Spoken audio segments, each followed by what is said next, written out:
So VAT came into effect on the 30th of September 1991. That is what they refer to as an indirect system of taxation. It is based on consumption and destination based. But what does this mean? This means that VAT is levied in a country in which the consumption takes place. Only consumption of goods and services in South Africa is taxed. Let's move on. So, what are the essential characteristics of VAT? VAT is applied to transactions relating to goods and services. So what does this means practically? This means that if you're an entrepreneur and you're starting a business and you're delivering goods and services to your customers, SARS expects you to levy VAT on that and pay VAT over to SARS. So you make some money and SARS gets a portion of that. So proportional to the price charged for the goods and the services. There's a specific ratio that is used for VAT, which I will explain in a little bit later in the detail. Important is that VAT is charged at each stage of the distribution and production process. So for example, if you would think of a factory and a product that goes through a production process, you will basically have stage 1, stage 2, stage 3, stage 4. What this basically says from a VAT point of view is that VAT is charged at each stage of the production process. So a taxable person for VAT is called a vendor, and a vendor may deduct the tax paid by him during the previous stages. That tax deduct, which is they are referring to here, is what is commonly referred to as input tax. More on that in the slides to follow. SARS relies on the taxpayer and as such puts the burden of the tax on the consumer. So if I'm someone that runs a business and I, invoice my clients for goods or services, SARS expects me to basically pay over the tax on the products and the services which I render. So the burden of the tax rests on the customer, which is the person who acquires the goods or the services for private use, and they will not get a deduction for the VAT paid. So what exactly is VAT paid on? VAT is paid on the supply of goods and services in South Africa, referred to as taxable supplies. VAT is also payable when you import goods into South Africa. So the importation of service into South Africa, where you have an importer that is not a vendor, or where the services are imported for private, exempt, or other non-taxable services. Currently in South Africa, the standard rate of VAT is 15%. It was previously 14%, but that changed in the recent past. Then we also in VAT have what we call zero rated or exempt supplies, but there's only a limited range of goods and services which qualify for the zero rating or for the exemption from VAT. More of that in the slides to follow. So who exactly is a vendor? A vendor is any person who is liable to charge VAT on taxable supplies. So what's important here? It's important that a person may be a vendor whether that person has actually applied for VAT registration or not. So this means that you're going along, you're doing your business, and you're making taxable supplies, and SARS may already regard you as a vendor even though you haven't actually registered. And what does that mean? That means you're liable to levy output tax and actually pay that over to SARS. On to the next slide. Who is required to register for VAT? So in the slides, you will see that there is compulsory registration, which means you have to register for VAT. And then there is voluntary registration, where you can apply for a VAT registration, even though you don't meet the registration threshold just yet. So who needs to register for VAT? That will be persons. Now, persons can include an individual, it can include a close corporation, it can include a private company, a public company, or a trust. Who makes taxable supplies. What is taxable supplies? That is the sale of goods and services. In other words, the turnover or the revenue you are generating. And specifically, when those taxable supplies is more than 1 million rand in any consecutive 12-month period. Important here is that when they say consecutive 12-month period, that doesn't just refer to a calendar year or a financial year, but can be any consecutive 12-month period. This means that if from 1 March or 1 July of one year up until 30th of June the next year, your client makes taxable supplies of more than 1 million rand, then obviously they will fall within the ambit of this legislation and will be required to register for VAT. This is what we call the compulsory registration. Let's move on. Then we move on to the voluntary VAT registration. So what does this mean? What is voluntary? Voluntary means you have the choice to register or not to register. So why on earth would someone want to register if they don't have to? If you run a business and you make use of supplies that are VAT registered, but you are not VAT registered, they will then charge you VAT. So what does this mean? This means that uh, the amount you pay to the supply includes an amount of VAT, which if you were VAT registered, you could have claimed back that input VAT portion. But as you are not currently registered, you pay the VAT, but you're not able to claim it back. So what does vendors or what does businesses then say? That if I have more than 50,000 Rand taxable supplies in any 12-month period, I can voluntarily ask SARS to register my business or my sole proprietor business for VAT. So let's just break it down. It's a person that may choose to register for VAT if he or she or his business makes supplies exceeding 50,000 in any 12-month period. In the case of the supply of commercial accommodation, the minimum threshold is 120,000 Rand. So what is commercial accommodation? Commercial accommodation is basically when you do short-term rentals, or if you have an office block that you rent out, to businesses and so on. That's something separate than residential accommodation. What is residential accommodation? That is where people stay. Say the flat or the house you're staying, which is your personal residence. That's the difference. Commercial is for short-term rental like Airbnb, or office space that is being rented out. Residential accommodation is where you will stay or live, or basically your dwelling. What this basically says that if an entity makes commercial accommodation in any 12-month period exceeding 120,000 Rand, then they can voluntarily register for VAT. Okay, let's move on. SARS doesn't just want to register anybody for VAT. So when are you not liable to register for VAT? Or when don't you have to register? So you don't have to register for VAT if it's unlikely that your taxable supplies will exceed 1 million Rand, as we saw on the previous slide, in a 12-month period or in total basically. So say you're running a small business, you're not yet making taxable supplies of up to 1 million Rand, then SARS says, okay, you're not required to register for VAT just yet. Or when you only make exempt supplies. We'll look more into the detail of what exactly are exempt supplies.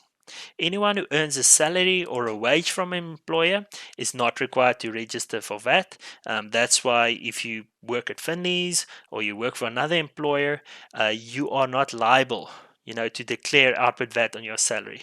It sounds pretty basic, but yeah, that's where the principle comes from. Or any supplies that are made from outside of South Africa. Usually that is because foreign entities may not be, or in some instances is not registered for VAT in South Africa and not liable to charge VAT. Also, when you have private hobbies or pursuits that are not conducted as a form of business, say you and your buddies go and you play a round of golf, you're not liable to register for VAT if you gather some money from your friends to hold a golf day or anything like that, or any occasional private transactions. So say you are in the transport business and you occasionally do something else as a once-off event or as a private thing, maybe host a party or whatever. You're not liable to register for VAT just on that basis, just for holding that one event or that one thing that is different from your normal business you conduct. So, how exactly do you go about registering for VAT? There is a form which is called the VAT 101 that a person can fill in, um, and it can be done via SARS e-filing. So basically, our tax department handles that process. If your client wants to register for VAT, you'll basically log that request with our tax department. We will fill in the VAT 101 form. We'll request the additional supporting documents from the pods for the client, like their register details, what's their business address, do they have a bank account, all those kind of details that SARS will want to see in order to register this entity for VAT. Remember, if an entity registers for VAT and if the input VAT is more than the output VAT, they will be able to claim input VAT. So for that reason, it's important that SARS actually has the right bank account, connected to the system. Where do you do VAT registrations? You can do it online via e-filing if you're over 1 million Rand. Sometimes SARS says that they want to do an interview, so they would like to see more information, and then you are required to go into a SARS branch. Or the closest SARS branch to the business. So what happens at the SARS branch? The SARS agent will basically conduct a short interview and basically ask, how was the entity funded, what type of business are they involved in, and basically check the documents that you collected from the client to see, okay, this is an actual business, it is making money, it's not just money going from loan account to loan account. So yes, we will grant the registration, or no, we won't grant the registration. Once you are registered, you receive a confirmation of registration, and that is the VAT 103. We're currently on page 9, as you can see in the bottom right corner, moving on to page 10, or slide 10. Important to note, there's different tax periods for VAT. So when you go to SARS and you register for VAT, there's different tax periods that you can apply for. The normal tax periods is the 2 months tax period. That's what most of our clients are registered on. So it's either a category A or a category B. So what is the difference between the two?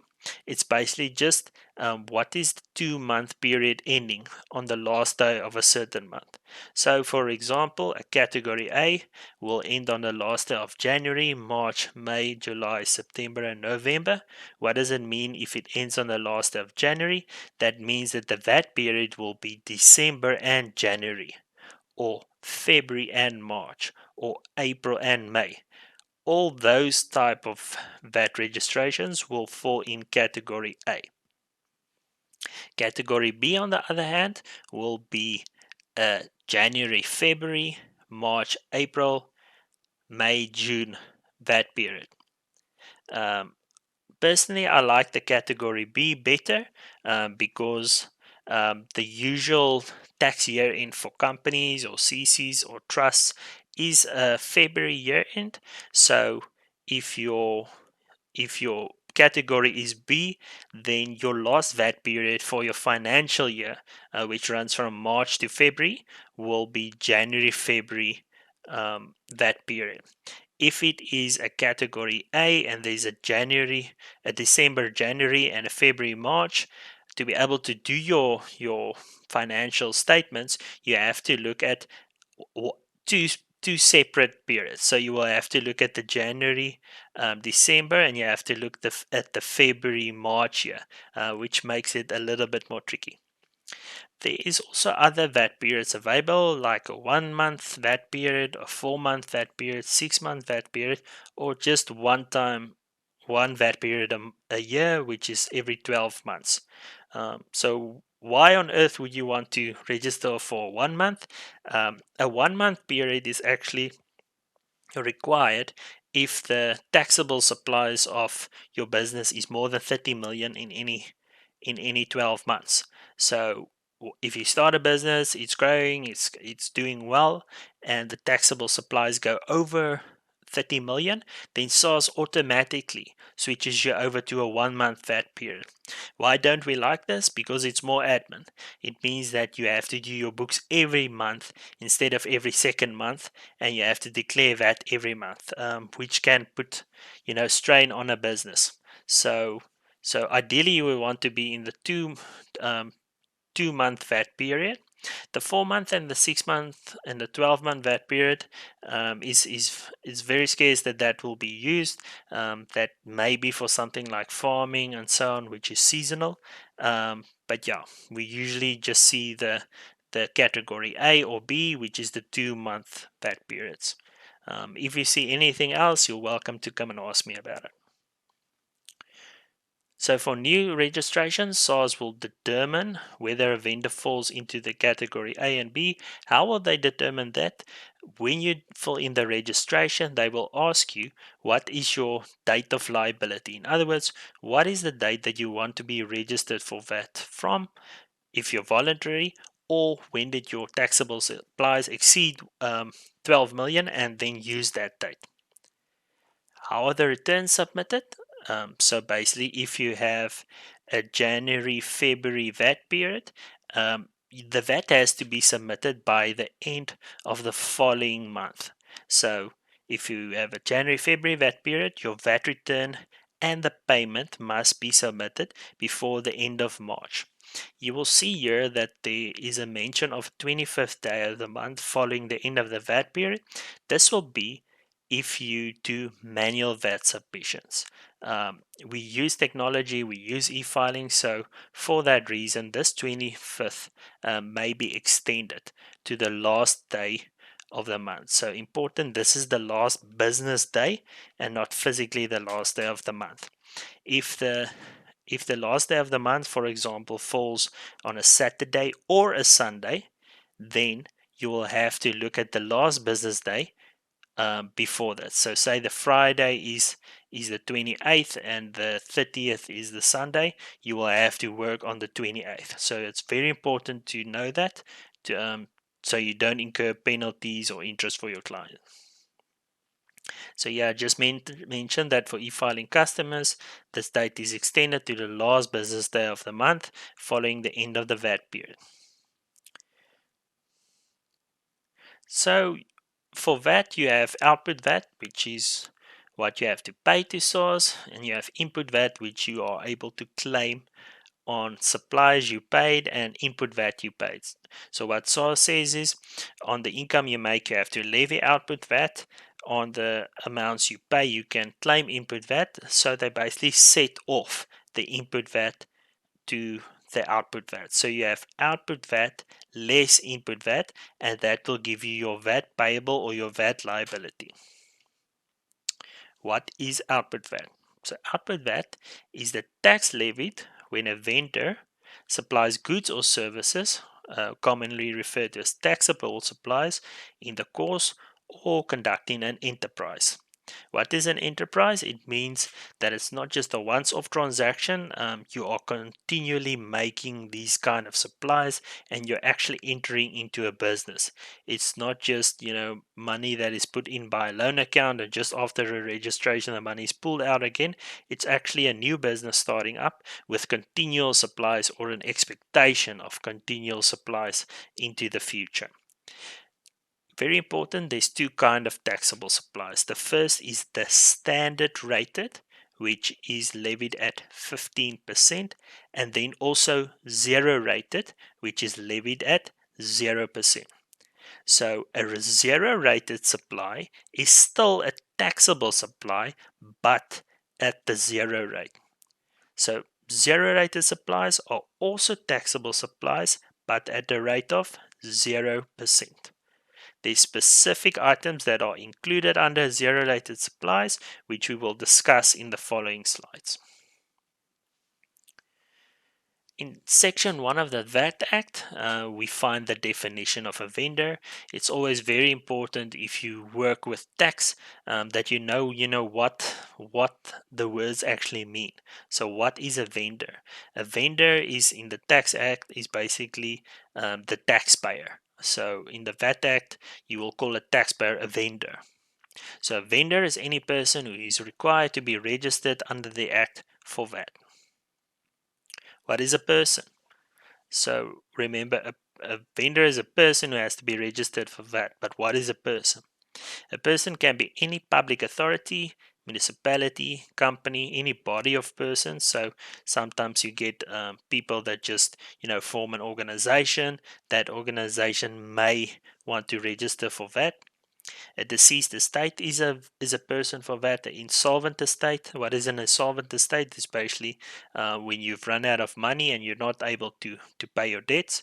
Any trust or any foreign donor funded project. What is a supply? A supply is basically when you make a sale or you do any performance in terms of a rental agreement or an installment credit agreement and any other forms of supply, whether you do it voluntary or involuntary, compulsory or by operation of law, irrespective of where the supply was made. Then there's a few funnies in the VAT Act. Sometimes SARS may deem something that happened as a supply, even though in the normal course it doesn't look like a supply. So what are those examples? So when you dispose of a going concern, so say you want to sell your business, you're done, you want to do something else with your life and you want to sell your business to someone new that wants to buy it and take it over, you can sell your business as a going concern. Also important, say your laptop broke and your laptop was insured and you receive money from the insurance fund. That money you receive, SARS says, you receive money, I want my bit. So if you basically receive an amount of money, you have to charge and pay over to SARS output VAT on that insurance claim received. Also, if you receive any fringe benefits, uh, an example of a fringe benefit is, say you're working for a company and there's a company car and you have the right to use a company car. That is a fringe benefit. So when anyone has a fringe benefit in a company, the company is liable, to charge output VAT. Also, the cessation of a VAT registration. Basically, a cessation is when you cede or you give something to someone else, or basically, as the giving is seen as a sale, it's seen as a deemed supply. Moving on. What is a taxable supply? So it's any supply of goods or services which is chargeable with tax under Section 7(1)(a) of the Income Tax Act, including those taxes which are chargeable at the rate of 0% under Section 11. So very important here, what does it say? That any zero-rated supplies can be found in Section 11 of the VAT Act. Moving on. So when we are looking at a supply, we want to know, what value must I use for a supply? In other words, if I render a service or I sell something, what value must I place on that supply? So Section 10 of the VAT Act specifically deals with what value should be used. So the value of the supply is the exclusive VAT amount. So say I want to sell something to my customer for 100 Rand. The value of my supply will be the 100 Rand. The consideration is the VAT inclusive amount. So what does this mean? It's the value of the supply plus the VAT that will give me the consideration.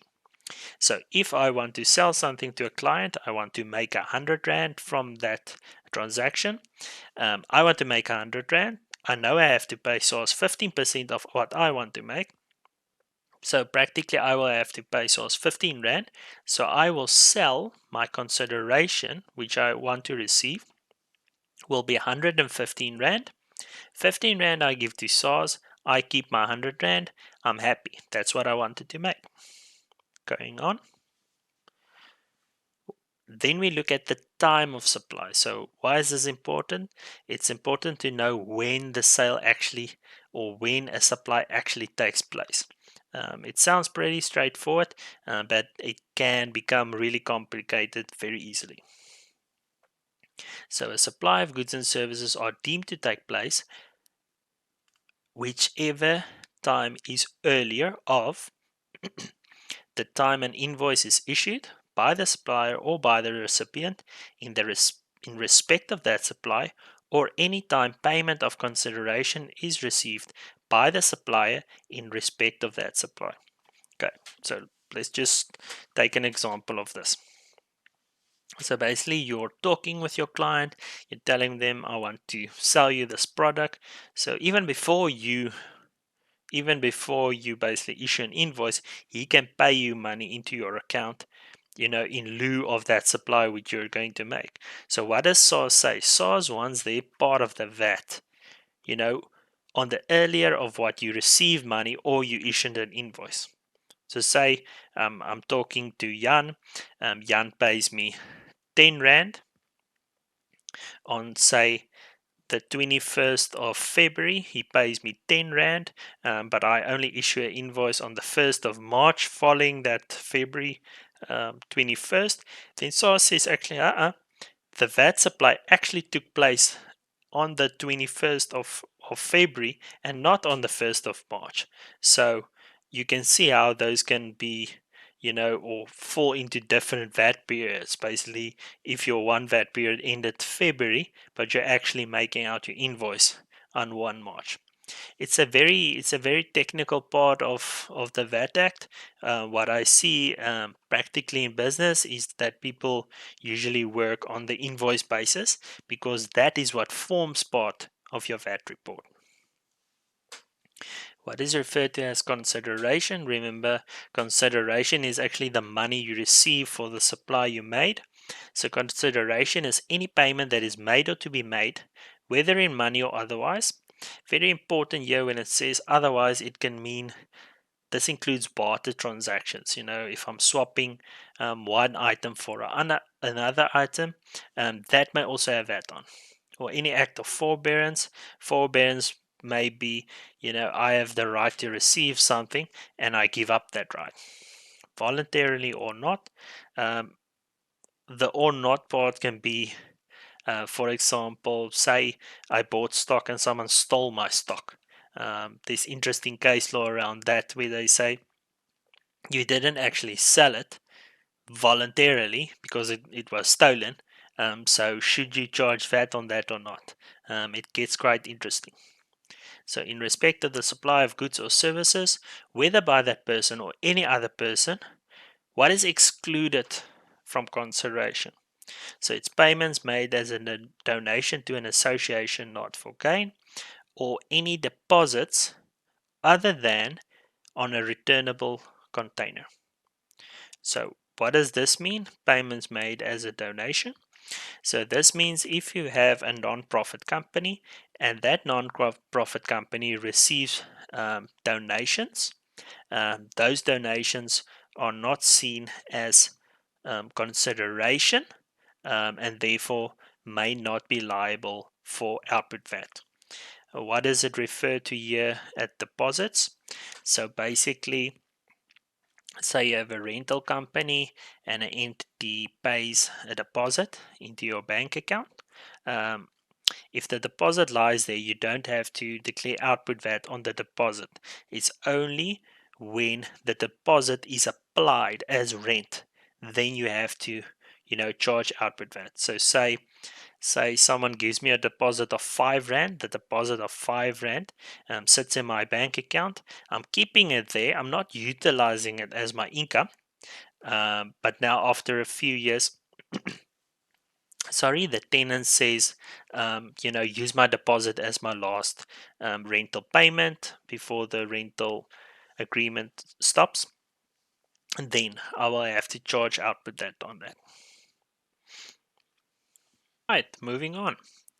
In section 1 of the VAT Act, there's a definition for the word goods. So if you remember, the supply of goods and services. So what exactly is goods? So included in goods is any corporeal movable things, any fixed property, any real right in such thing or property, or electricity. What is excluded from goods? Specifically money, any right under a mortgage bond, any pledge or any such thing, any stamp form or card with a money value sold or issued by the state. So what does this mean? That if I'm selling money, say I'm exchanging money or selling money, or I'm selling any right or any stamp form or card, that is not seen as goods, and as it's not seen as goods, there will be no VAT on it. An example of any stamp is you'll see sometimes if a lawyer does work for you, you will see some stamp duties on the invoice, and there shouldn't be VAT on that, specifically because it is excluded from the supply of goods. Moving on. What's the supply of services? So it refers to anything done or to be done, including granting, assignment, cession. When I basically give something to someone else, it's called cede, or surrender of any right. So say myself and Jan enters into agreement. Jan has to pay me 10 Rand for any reason, and I basically said to Jan, you don't have to pay me that 10 Rand. That right I'm basically giving up, or the surrendering of that right, can be seen as the rendering of a service, or the making available of any facility or advantage. So what is excluded from services? The supply of goods, because it's dealt with separately, the supply of money, and any stamp, form, or card. Moving on. I mentioned earlier the word enterprise. Enterprise is very important from a practical perspective.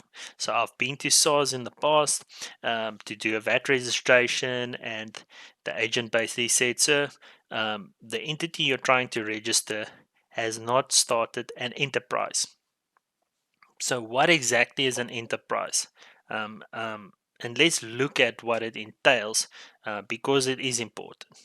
So in the case of a vendor, it's any enterprise or activity. So it's something they're doing, which they are doing continuously. So it's not just a once-off event. Like if we go into the SARS office, we would, for example, request 3 invoices just to see that there's, a matter of continuity or something that happens regularly. So even if we go for the voluntary registration of the 50,000 Rand, typically I'd want to see that the 50,000 Rand is made up out of at least 3 invoices.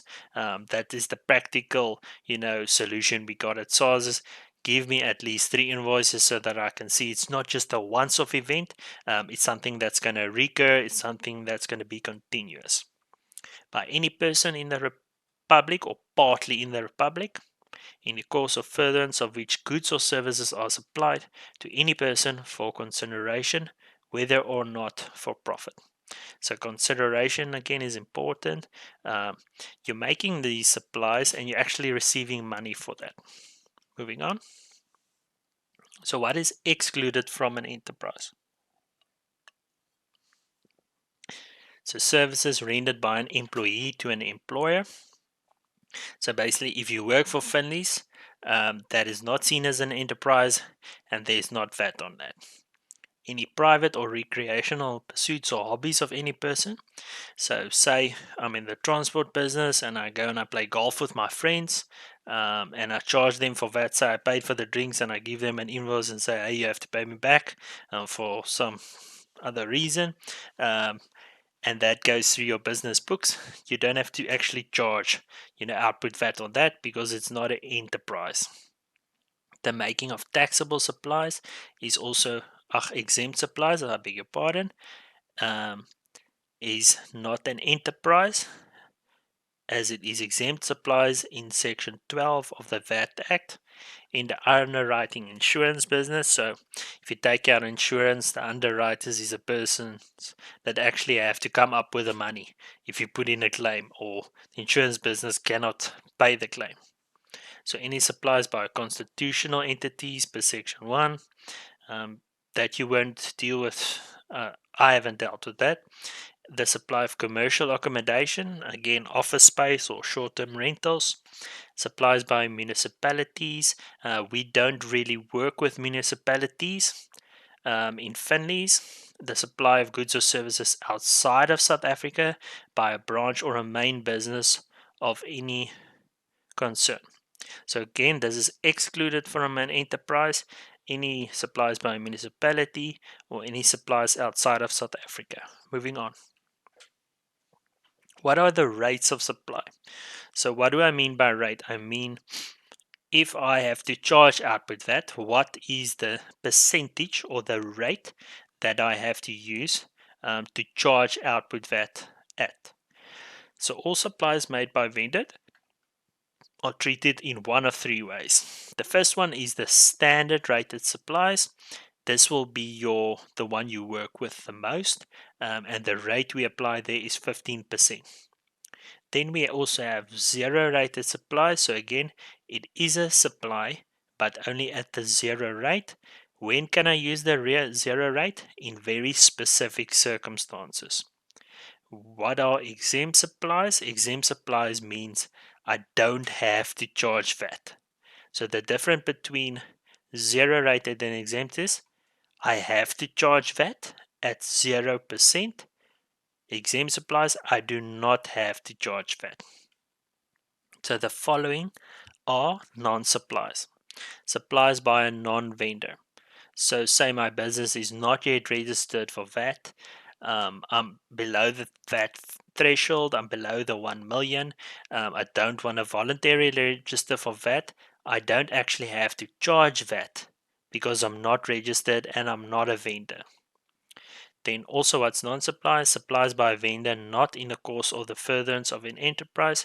Again, once-off transactions or odd transactions.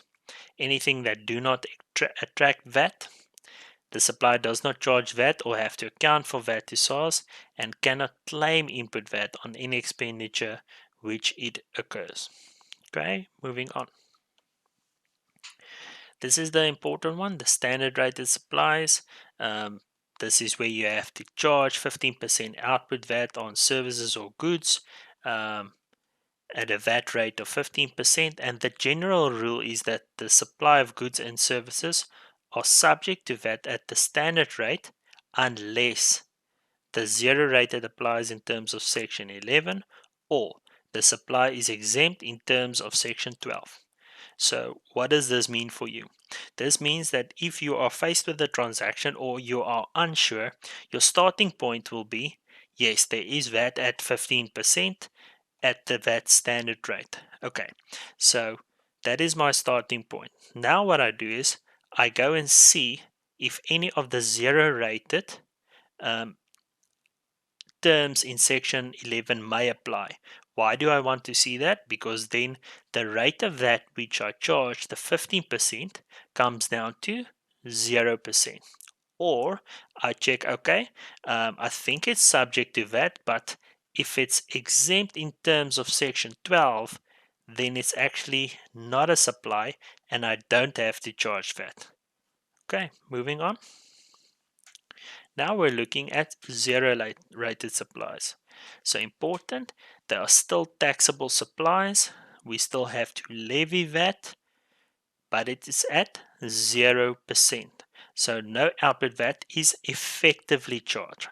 Zero rated supplies are also taxable supplies. Therefore, a vendor may deduct all tax payable by him on goods and services acquired and utilized by him in the making of the zero-rated supply.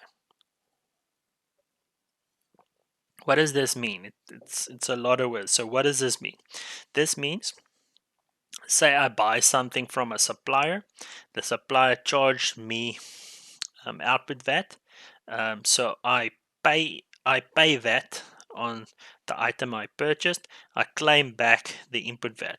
Now I want to supply this to my client. If it's a zero rated supply, I charge VAT at the zero rate, so effectively no output VAT is charged. If I charge VAT at the zero rate, it's 0 rand VAT. So effectively, if I look at the bigger picture, I charge 0 VAT. Okay. Section 11.1 deals with the supply of goods that are zero rated. And then subsection 2, subsection 2 is the supply of services at the zero rate. Moving on. Let's look at some examples of zero-rated goods. So anytime I export goods out of South Africa, then I can apply the zero rate. So say I'm doing business with an entity in China, or I'm delivering a product to Ireland. If I make out an invoice to my Irish customer, I'm going to charge VAT, but I'm going to charge it at the zero rate. So effectively, the VAT on that transaction is 0 rand. Okay. Any repairs of goods temporarily admitted into the Republic of South Africa. When will this happen? Say there's a ship coming past South Africa or the point of Africa on its way to Angola. Ship has to quickly stop in South Africa or at a port, get some repairs done. Any supplies that a repairs company would do for that ship or for that shipping company, they can charge zero rated VAT. The leasing of movable goods used outside of South Africa. So say one of our clients goes to Namibia, they hold an event there, like a show or something, and they deliver their service there, then they can charge the zero rate to that Namibian client. When you dispose of a going concern, so say I want to sell my business to a new owner. Say for example a kitchen that makes food, and I want to I have a kitchen, say Manny's. Manny's is known for making pizza. I want to sell Manny's to another company. So I'm not selling the company itself, I'm just selling the business. I'm selling the Manny's. I'm not selling my PTY, I'm just selling the business of Manny's, of making pizza, selling pizza. Then that can be seen as the sale of a going concern. And the sale of a going concern, if you fulfill all the requirements, can be a zero rated sale.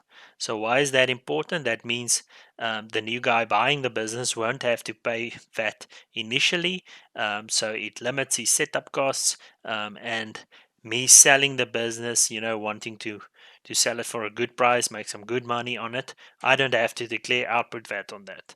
So it means more money in my pocket. Okay.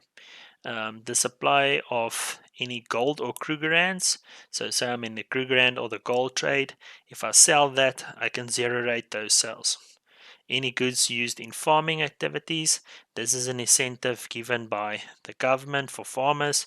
So goods used in farming activities may fall under the zero rated supplies. Petrol and fuel. So basically, if you go to the fuel station and you put petrol and fuel into your tank, the petrol station is not going to charge you VAT on that because it is a zero rated good or zero rated supply. The basic foodstuffs, that is things like eggs, and anything in a raw form like eggs, tomatoes, fruits, veggies, those kind of things. The supplier or the seller doesn't charge VAT on. Also on paraffin. Why on paraffin? People used to have these paraffin lamps They had to buy paraffin often, to have a light supply or an energy source inside their houses. So the purchase of paraffin was, at the zero rate. Okay, moving on. Then we look at the supply of zero rated services. We just looked at the supply of zero rated goods. There's more zero rated supplies, and these are the services. So in international transport services, international transport, local air transport as part of international, arranging transport, services in connection with immovable property situated outside of South Africa. So short and long is when transport companies go over our borders. So whether it's by arranging the transport, air transport, trains or whatever that goes over a border, that service, if anyone renders that service as a transport company, that can be subject to VAT at the zero rate. Anytime you do services in connection with movable property outside of South Africa, say I'm renting services for a company in Namibia, and doing something for, say, for their car or whatever, and I'm rendering that service there, I can then charge a zero rate, even though I'm originally from South Africa. Services rendered physically outside of South Africa, that's what I just touched on. Services rendered to non-residents. Again, if I render a service, say I do a tax opinion for someone in Uganda, because I'm doing it for a Ugandan resident, I can zero rate my services to that person. So that person effectively pays VAT at 0 Rand. Any subsidies received by welfare organization, any housing subsidies, municipal rates, very important this one. You will often find, property rates from municipalities for your clients. If you have to process that, you will see that the VAT that the municipality charges is at the 0 rate. Also, horse race winnings. If you do horse race racing and you win money on horse race winnings, that will be a 0 rated supply. Moving on. Now we're looking at exempt supplies. So what is exempt supplies? Is basically non-supplies. So if something qualifies as an exempt supply in section 12 of the VAT Act, I don't actually have to charge output VAT on those items. So let's look into the detail. It supplies on which no VAT is applicable, irrelevant whether the supplier is a vendor or a non-vendor. So it is a supply that is not a taxable supply. Important with exempt supplies. If your entity only makes exempt supplies, then you are not able to claim any input tax which relates to that exempt supplies. So say I pay my supplier, from which I buy certain stuff, and I sell that stuff as an exempt supplies, I'm not allowed to claim the input VAT in the first place. So I have to look a little bit wider. I have to look at, why am I purchasing something? What am I going to do with it in the future in order to determine whether I can claim the input VAT or not.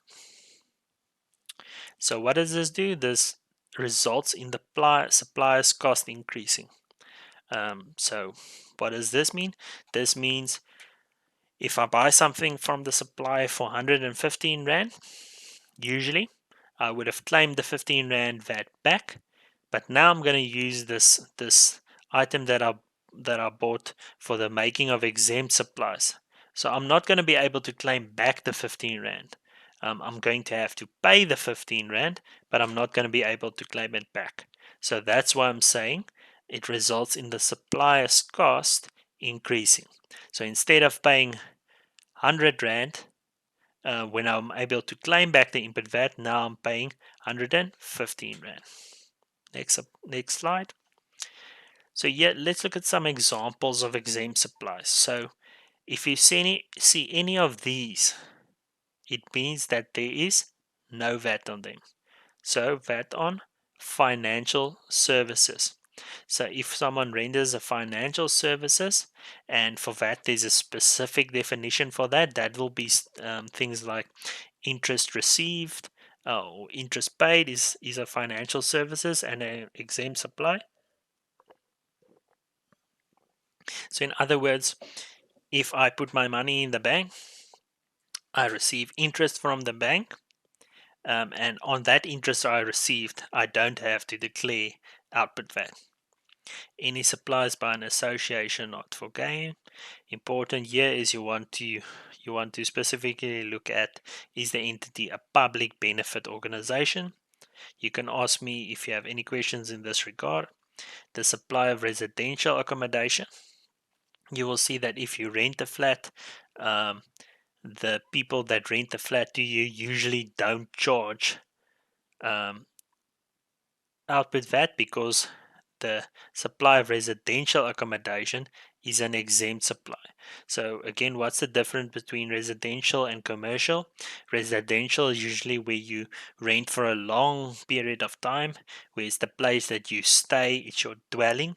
Commercial accommodation, short-term supply, short-term rental like Airbnb or something of that nature, or office space.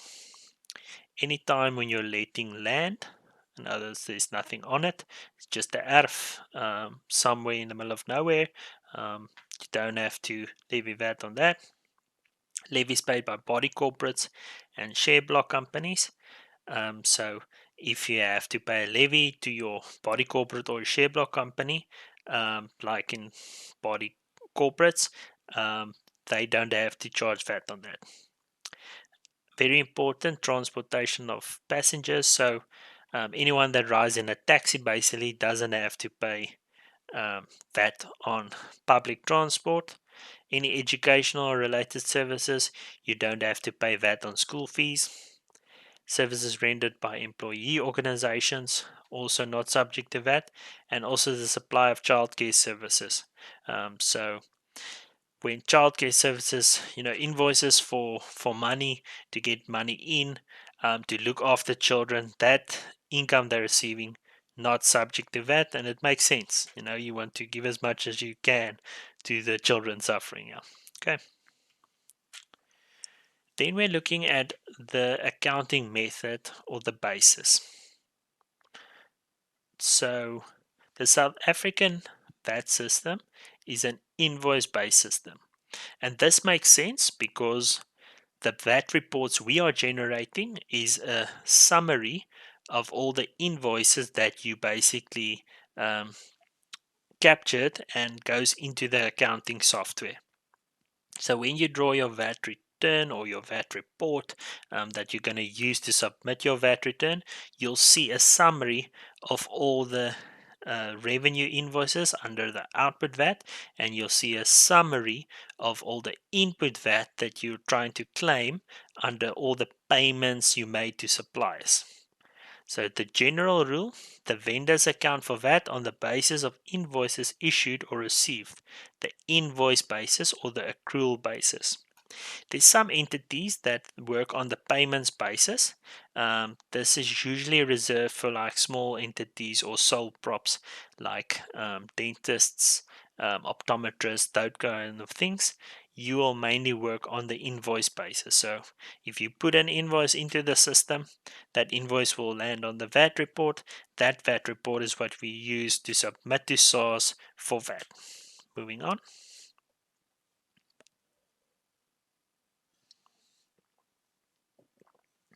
What is input VAT? Input VAT is, remember, when you're paying your supplier, you're paying him 115 Rand. The thing you're buying is actually just worth 100 Rand. He had to charge 15 Rand VAT on that. So the 15 Rand you're trying to claim back, that is what is called input tax. So input tax is the tax paid by a vendor when he acquires goods or services, which he's going to use in his business. So wholly, it's going to be just for his business or partly. So this may be part business, part private, in the course of making taxable supplies.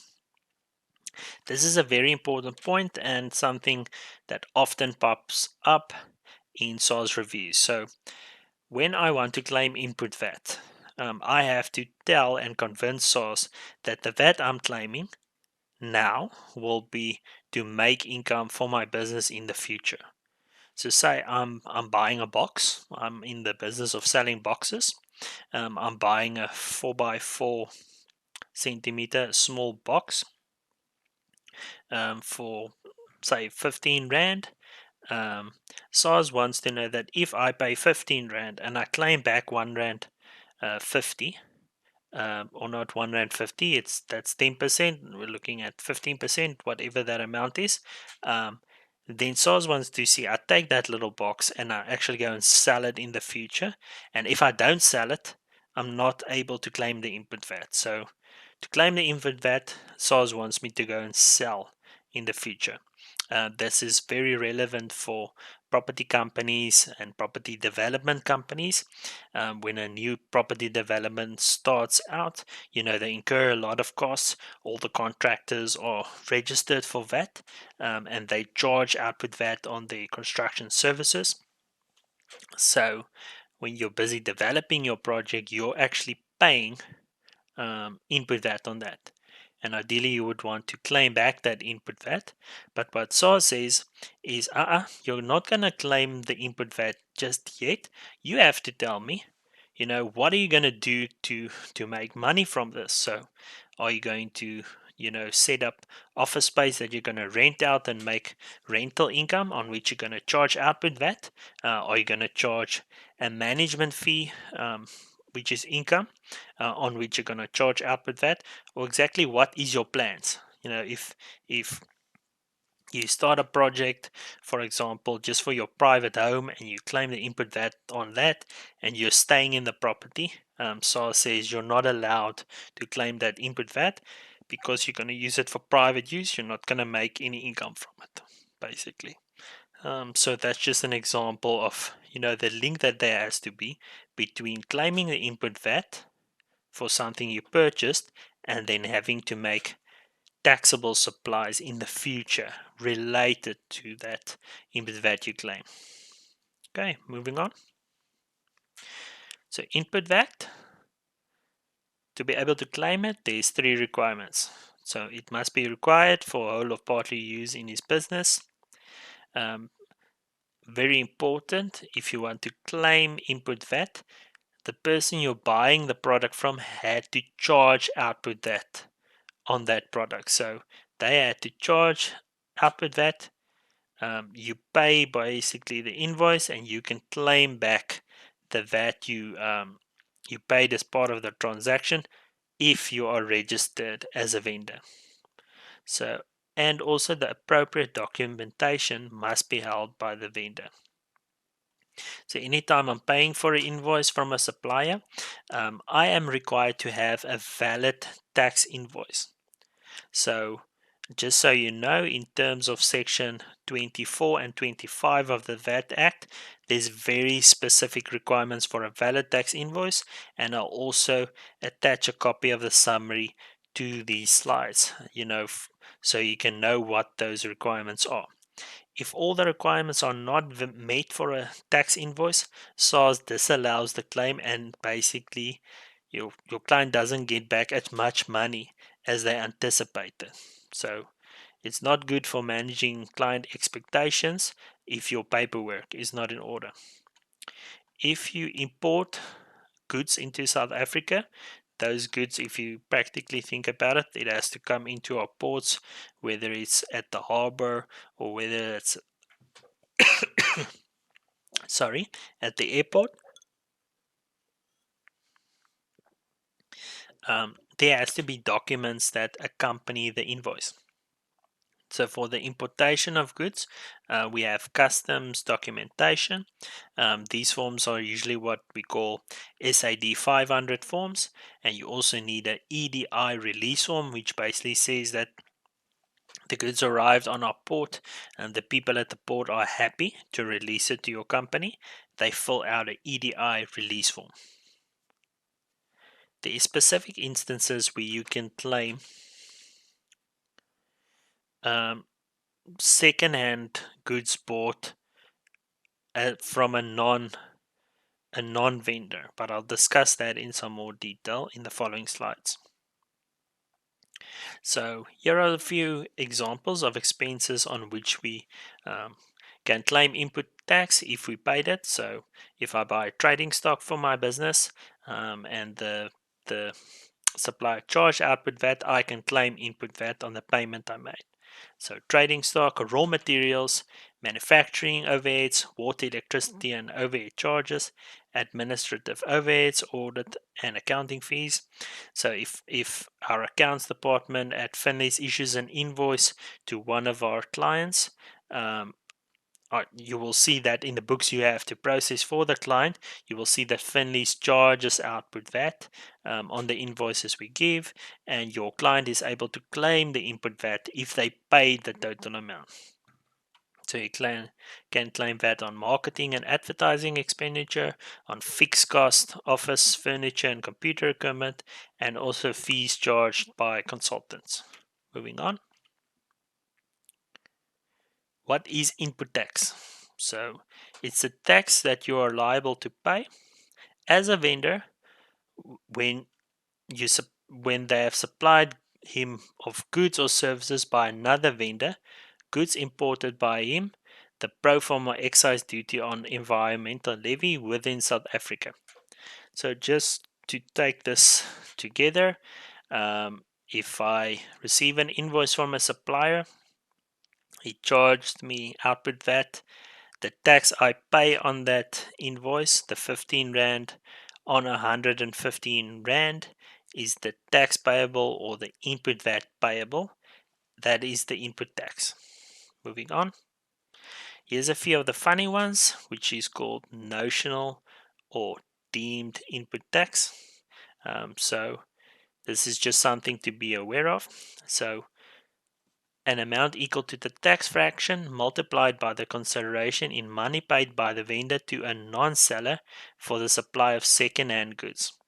The consideration is limited to the open market value of the goods. The supply must not be a taxable supply, so it's done by a non-vendor. The supplier must be a resident in South Africa. The goods must be situated in South Africa. The purchaser must have made full or part payment, and the input tax is limited to the payment already made, and apply the tax fraction to the lesser of the consideration paid or the open market value. Okay, let's look at an example of this. Say, for instance, I'm in the business of selling second-hand cars. So I have my sales team. My sales team goes out to people that own second-hand cars that want to sell those cars to my business. I basically buy the second-hand vehicle from the seller. The seller is an individual who is not registered for VAT. Okay, they're not registered for VAT. They didn't charge output VAT on the sale of the private vehicle. Again, I'm not receiving an invoice on which VAT was charged. I'm just receiving, this vehicle that I purchased from them. So what SARS says in this case, if I paid 115 Rand for this car, or I paid 100 Rand for this car, I'm entitled to claim a notional input VAT on 100 Rand. So the car was sold to me at 100 Rand. I paid 100 Rand, and of that 100 Rand, I can claim 15 Rand back. Or I can claim 15% of 100, which is 15% back from SARS as a notional or a deemed input VAT, even though that supplier is not registered for VAT. So this is an exception in the VAT Act, which doesn't imply in all circumstances, only if these requirements are met. So again, the requirements must be a resident, so you can't do business with a non-resident. The goods must be physically in South Africa, and you can only claim that input VAT to the matter or to the extent that you actually made payment.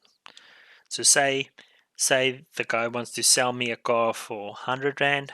I only paid 16 Rand at the date that I want to, submit my return, I can only claim VAT on the 60 Rand I paid. I can't claim the VAT on the 100 Rand if I haven't paid the full 100 Rand. Hope that makes sense. Okay, moving on. Okay, again, just the tax fraction, so that'll be 15%.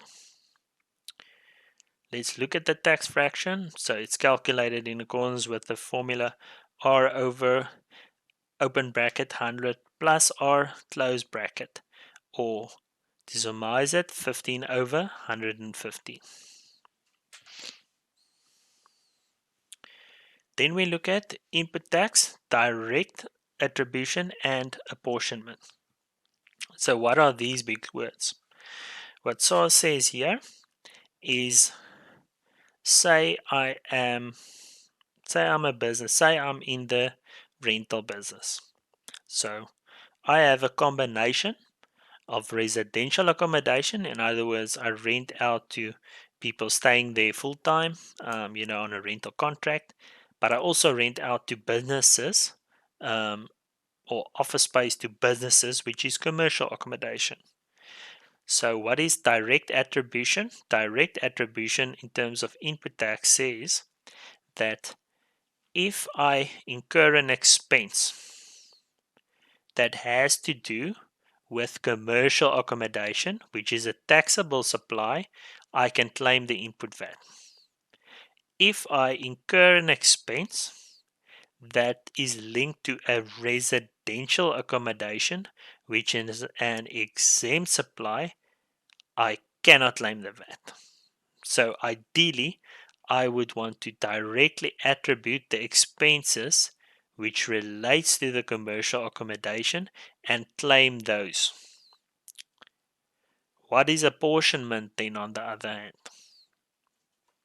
So in accounting, we have sales, cost of sales, gross profit.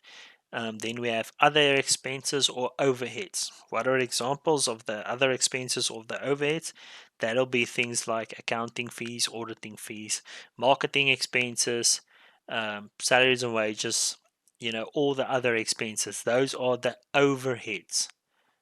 So on overheads, you will have to do an apportionment. And let's look at the detail a bit more. So the general rule is the full amount of the VAT incurred on goods and services acquired or imported for the purpose of making taxable supplies is deductible. So yes, we want to have a deduction, but where goods or services are acquired or imported for taxable and non-taxable purposes. In other words, I have mixed purposes. Like I said, residential accommodation and commercial accommodation. Only a portion of the VAT incurred may be deducted. So, what portion is that? The portion that has to do with the commercial or the taxable supplies. The part of it which has to do with the residential accommodation, the exempt supply, cannot be deducted. Let's move on. So, what do we do? First, we identify the goods and the services acquired. Then we go and determine the goods or the services are applied wholly or partly for direct attribution. So if the expense incurred was wholly for the making of taxable supplies, then the VAT incurred is fully deductible. If the expense is incurred for the making of exempt supplies, then no VAT incurred in the expense may be deducted as input tax. Apportionment. Where the expense relates to both taxable and exempt supplies or other non-taxable purposes, then the expense must be apportioned by calculating the portion of VAT which may be deducted as input tax. Sorry, I just want to give some more detail on this. Okay, so let's look at an example for apportionment. Say my income is 100 Rand, and that income consists of 50 Rand residential, 50 Rand commercial. So 50 Rand exempt supply, 50 Rand taxable supply. To make that income, I incurred, amongst other things, bank charges. I need a bank statement. I will incur bank charges, and my bank charges is, for example, 5 Rand. So my income is 100 Rand. It's split between exempt and taxable supplies. My related expense of overheads, bank charges, is 5 Rand. What this apportionment says is that of the 5 Rand bank charges incurred, I can just claim 50% of that. 50% of 5 Rand is 2 Rand 50. So even though I paid 5 Rand in input VAT, I can actually only claim 2 Rand 50 because only 50% of my income is taxable supplies. It is a complicated thing to grasp or to learn. If you have any questions on this, you're welcome to come and ask me. So how exactly is this calculated? So we determine the apportionment ratio. Important, this apportionment ratio can be done per VAT period or per financial year by using an approved method of apportionment. The only approved method for mixed purposes is the turnover-based method. So that is what I refer to in my example, where there is exempt supplies of 50 Rand and taxable supplies of 50 Rand. That is the turnover-based method. So turnover-based method is y equals a over open bracket a plus b plus c close bracket times 100 over 1. Why do we use the 100 over 1? We want to get to a percentage. So a is the value of the taxable supplies, b is the value of the exempt supplies, and c is the value of other non-taxable supplies, sum of other income accounts. So basically I'm looking at what is taxable supplies, what is exempt supplies, and what are non-supplies. And I want to see what is the percentage of taxable supplies over all supplies. In other words, taxable and non-taxable supplies. And I want to get a percentage of that. And this percentage, I will then go, say this percentage is 30%, I will go and apply this 30% percentage calculated to all of my expenses. So if all of my expenses were 100 Rand and I can only claim 30% based on the apportionment method, even though I paid 100 Rand, I can just claim 30 Rand. Moving on. If that percentage, which I was just referring to, of 30%, works out to be 95% or more, then what SARS says is you can basically say if it's 95% or more, you can basically regard it as 100%. So where goods or services are acquired and the intended use is at least 95%, or the total intended use in the course of making taxable supplies, then the goods or services may, at the option of the requirement, be deemed to have fully acquired wholly for the purposes of making taxable supplies. In other words, the full tax paid is deductible as input tax and no apportionment is required. So just again an example. To apply this rule, say I'm looking at exempt supplies and taxable supplies, again my residential and commercial. If my commercial accommodation, my taxable supplies, works out to be 95%, 96%, 97% of my total supplies in the formula on the previous slide, then SARS says because it's more than 95%, I will allow you to use 100%. Okay, hope that makes sense. SARS doesn't always allow input tax. There is some instances where you pay an expense and SARS doesn't allow you to claim the input tax on those items. So these input tax items on which the input tax is denied can be found in section 17(2) of the VAT Act. So when will SARS deny an input tax expense? If you spend money on entertainment, entertainment is anything in the line of food and drinks.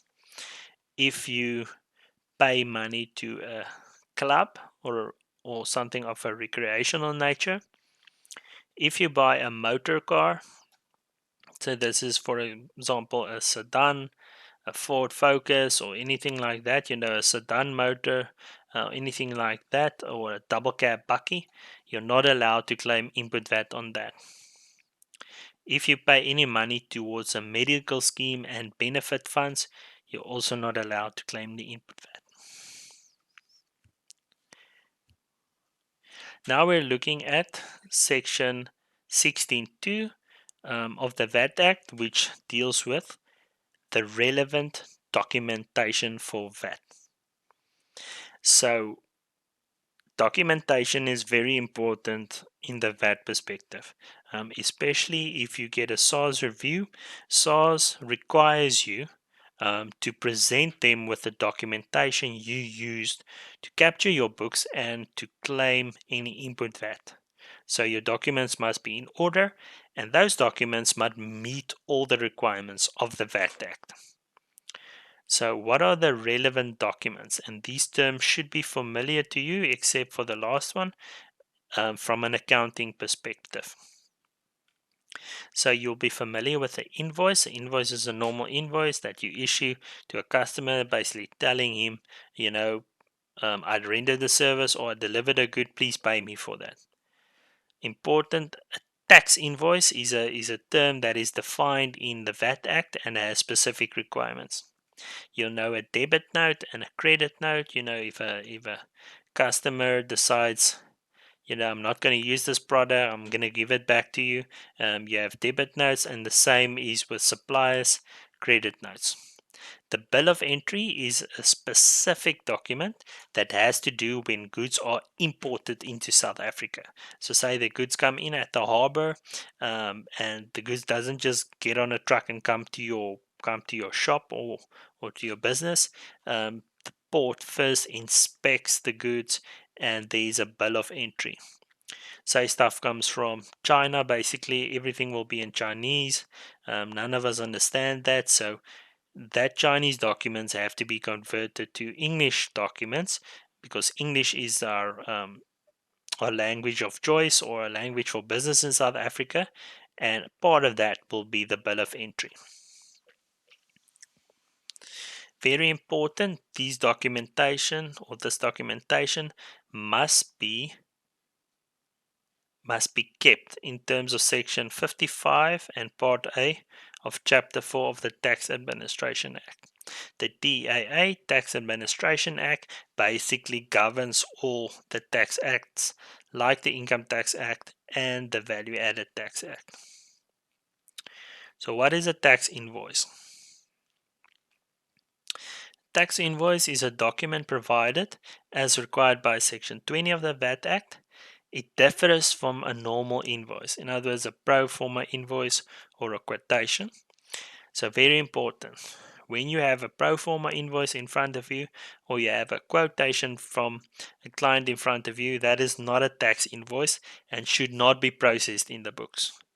If you have a pro forma invoice or a quotation, your job is to request a valid tax invoice from the client, and you only process the valid tax invoice. So why is it important? The tax invoice is the document which allows you to deduct the input tax. So what does this mean? It means that if I only have a pro forma invoice, or I only have a quotation, I cannot deduct the input tax. I need a tax invoice. So the VAT Act prescribes details to be contained in the tax invoice, which relates the parties to the transaction and the taxable supply. It's very important that the tax invoice must be issued within 21 days of the supply. So say I have to take goods to Saki's office, I render a service to Saki, or I deliver goods to his office. I'm required by SARS to provide Saki with a tax invoice within 21 days after delivering the stuff to his office. Okay. The next ones is debit notes and credit notes in terms of section 21. So what is a debit or a credit note? Say I issued a tax invoice to one of my clients, but I see that there has been an error on the invoice, or I want to change something. Say I wanted to deliver 4 items, but only 3 was delivered, and Saki wants me to give him credit for one of the items. Then a debit or a credit note has to be issued and sent to the client, basically to correct the initial invoice. I can't make out a new tax invoice with the same number and just change the details if I already sent Saki the original invoice. I have to do those changes by means of a debit or a credit note to do it the right way and what SARS expects. So just to go through the detail, issued where a tax invoice has already been issued or a return has already been furnished. For a supply of goods which is cancelled or adjusted, the nature of the supply of goods has been fundamentally varied or altered, and or the previous consideration has been altered. So say it was I had to pay 50 Rand, now it's only 35 Rand, then a debit or a credit note will come into play, and also gives rise to adjustments in output and input tax. So debit note is a fundamental change. So if there's any fundamental changes, correspondingly the input and the output VAT will also change.